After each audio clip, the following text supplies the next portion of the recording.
तो ये जो पेंटिंग आपको दिख रही है, हमने इसे आर्टिस्ट ऑयल कलर से बनाया है। कैसे बनाए हैं, चलिए हम पूरा देखते हैं। नमस्कार। ये 10 साल पुरानी पेंटिंग है, मेरे एक स्टूडेंट की है। उन्होंने मुझे ये पेंटिंग को बनाने के लिए दिया है।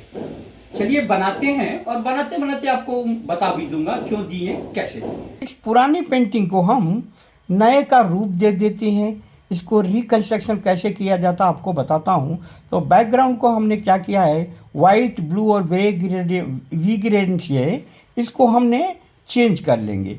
और जो फ्लावर दिख रहे हैं आपको, उस फ्लावर को हम रेड बना लेंगे। रेड कलर से वाइट जम नहीं रहा है। और इसकी कहानी ये है कि ये मेरे स्टूडेंट है 15-20 साल पुराने, जिन्होंने मुझे पेन यूट्यूब के माध्यम से देखा। फिर से उन्होंने आज कांटेक्ट किया।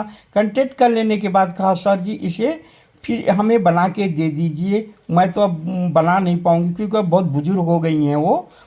तो ये कम से कम 20 साल पुरानी पेंटिंग थी, जिसे यादगार के रूप में रखना चाहती है। और ये बिलोंग करती है मूवी फील्ड से, इसलिए उन्होंने उनके शूटिंग के चलते उनको इतना टाइम नहीं मिल पा रहा था कि बनाएं। कम से कम इस पेंटिंग को हमें 1 साल बनाने में लगा था।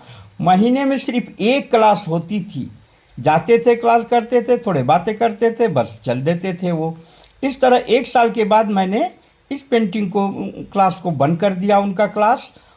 और उसके बाद फिर जब आज यूट्यूब के माध्यम से उन्हें मेरा एड्रेस मिला, कांटेक्ट मिला, तब जाके उन्होंने फिर मुझसे कांटेक्ट किया और यादगार के रूप में इस पेंटिंग को रखना चाहती हैं वो। तो इसे चलिए हम बनाकर उन्हें दे देते हैं। हम क्या करेंगे, जो साइड्स में है उन्हीं का है, थोड़ा सा हम उसको चेंज कर रहे हैं, पूरा रूप हमें चेंज नहीं करना है। और लगनी भी चाहिए कि उन्हीं स्टूडेंट की पेंटिंग है। तो हम क्या कर रहे हैं, इसको हल्का हल्का सा पूरा चेंज कर लेंगे हम। इस फ्लावर को पहले हम क्या करेंगे, साइडों से रेड और वाइट मिला के पिंक कलर का दे देंगे। और बीच में क्या कर रहे हैं, ब्लू का शेडिंग दे देंगे, जिसके वजह से अच्छी दिखेगी। सेम वही पैटर्न है जो उन्होंने हमें पहले हम लोगों ने बनाया था, उसे फिर से हम बना रहे हैं। तो अब हम क्या करेंगे, ब्लू ब्लू कलर बनाएंगे इसको। ब्लू कलर में रेड मिक्स करने के बाद थोड़ा सा वाइट मिक्स करिए। ब्रिंजाल कलर जो आता है ना, बहुत ही अच्छा लगता है। जैसा कि मैं हमेशा बताता हूँ कि 1 पार्ट अगर डार्क है तो दूसरा पार्ट हमें लाइट होना चाहिए। तो साइडों का पार्ट जब हम लाइट बनाए हैं तो बीच का पार्ट हम डार्क बना देंगे, ताकि इसका निखार खूब खिलकर आएगा। और इस पेंटिंग को यूट्यूब पे दिखाने के लिए हमने उनके परमिशन ले ली है। उन्होंने कहा है आप जहाँ चाहे वहाँ दिखा सकते हो। और इस तरीके से हम दूसरे फ्लावर बंच को भी हम वही सेम उसी तरीके से बनाएंगे। लाइट इसको भी साइडों से कर लेते हैं। लाइट करने के बाद हम क्या करेंगे, इसको ब्लू से शेडिंग करेंगे बीच में।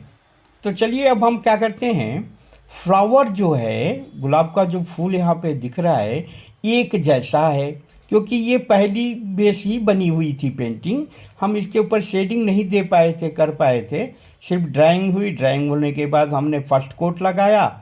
उसके बाद अभी 2-3 कोट बनाना था, लेकिन बन नहीं पाई।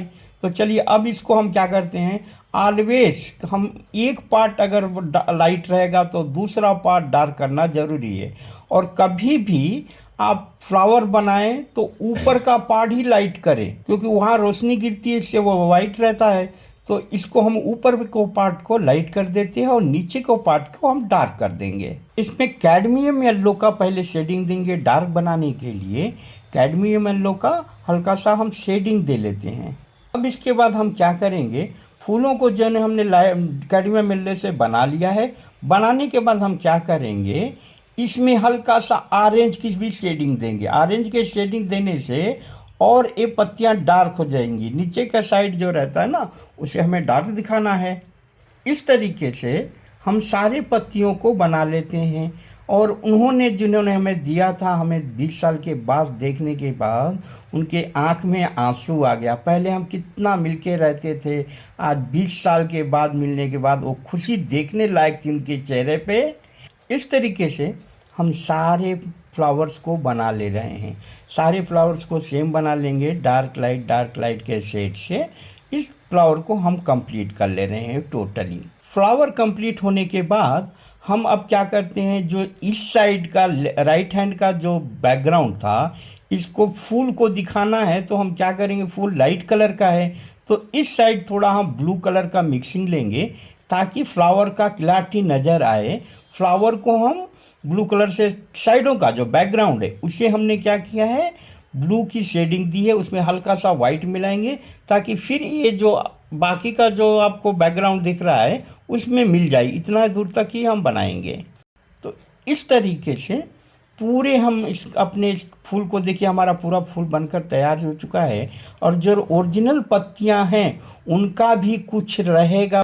तो देखिए हमारे फ्लावर बनकर किस तरीके से रेडी हो चुके हैं और जो पत्तियां हैं इसको हमने नहीं छुआ है ताकि उनकी भी ओरिजिनलिटी कुछ दिखे। टोटल मेरा चेंज करने उनका कहना है कि टोटल चेंज मत करिएगा, मेरा भी कुछ उस अंश रहे वैसे ही छोड़ दिए, जैसा है वैसे ही छोड़ दीजिएगा। तो मैंने क्या किया है, पत्तियों को हाथ भी नहीं लगाया है, जो आपको नीचे पत्तियां दिख रही हैं इसे उसी प्रकार छोड़ दिया गया हुआ है। अब हम क्या करेंगे, जो साइडों का जो बचा हुआ भाग जो हमारा बैकग्राउंड था उसको भी क्या करेंगे, वाइट और ब्लू एंड वी ग्रीन की शेडिंग दे लेते हैं सब पर। पूरा इस तरीके से पूरा हम बना लेंगे शेडिंग, सिर्फ पत्तियों को छोड़ के, जो नीचे की पत्तियां हैं ताकि शेडिंग अच्छा दिखे इसलिए हमने उन पत्तियों को छोड़ा है और बाकी सब हमने चेंज कर दिया है। और जो पत्तियां बनी थी ना उसके नीचे हम क्या करते हैं, कैडमियम येलो की शेडिंग दे देंगे। कैडमियम येलो में हम क्या करें, उसको थोड़ा सा ऑरेंज मिक्स करके इसको शेडिंग दे रहे हैं ताकि पत्तियों को मिक्सिंग एक जैसी दिखे, मतलब उसके अंदर सेट हो जाए। इस प्रकार से हमने इसको शेडिंग देकर तैयार कर लिया है। तो अगर हमारी पेंटिंग आपको अच्छी लग रही हो तो इसे लाइक और सब्सक्राइब करना न भूलें। कृपया, आपका बहुत बहुत धन्यवाद होगा।